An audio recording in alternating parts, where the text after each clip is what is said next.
నుతజలపూరితంబులగు నూతులు నూరిటి కంటే సూనృత వ్రత ఒక భావి మేలు. మరి బావులు నూరిటి కంటే నొక్క సత్క్రతువది మేలు. తత్కృతు శతంబున కంటే సుతుండు మేలు. తత్సుత శతకంబు కంటే ఒక సూనృత వాక్యము మేలు చూడకున్.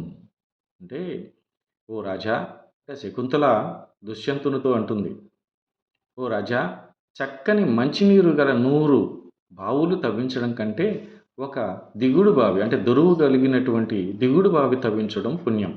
100 బావుల కంటే ఒక యజ్ఞం మేలు. 100 యజ్ఞాల కంటే కూడా ఒక్క కుమారుడిని కంటే పుణ్యం. 100 కొడుకుల వల్ల కలిగే పుణ్యఫలం కంటే ఒక్క సత్యవాక్యం గొప్పది అని చెప్తుంది.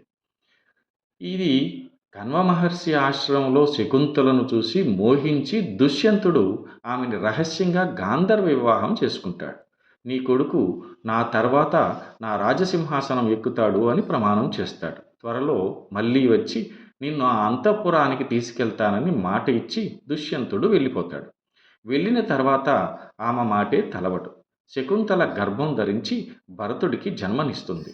కొన్నాళ్ల తర్వాత కణ్వుడు కొందరు శిష్యులను తోడుగా ఇచ్చి శకుంతలనే దుష్యంతుడి దగ్గరకు పంపుతాడు. దుష్యంతుడు ఆమెను ఎరగనట్టే మాట్లాడతాడు. నువ్వెవరో నాకు తెలియదు, వచ్చినదవనే వెళ్ళిపో అంటాడు. శకుంతల నిశ్చేష్టిత అవుతుంది. కోపము దుఃఖము అణుచుకొని రాజుకు ధర్మం గురించి 4 ముక్కలు చెప్తుంది. ఈ పద్యం ఆ సందర్భంలో చెప్పినటువంటి పద్యం.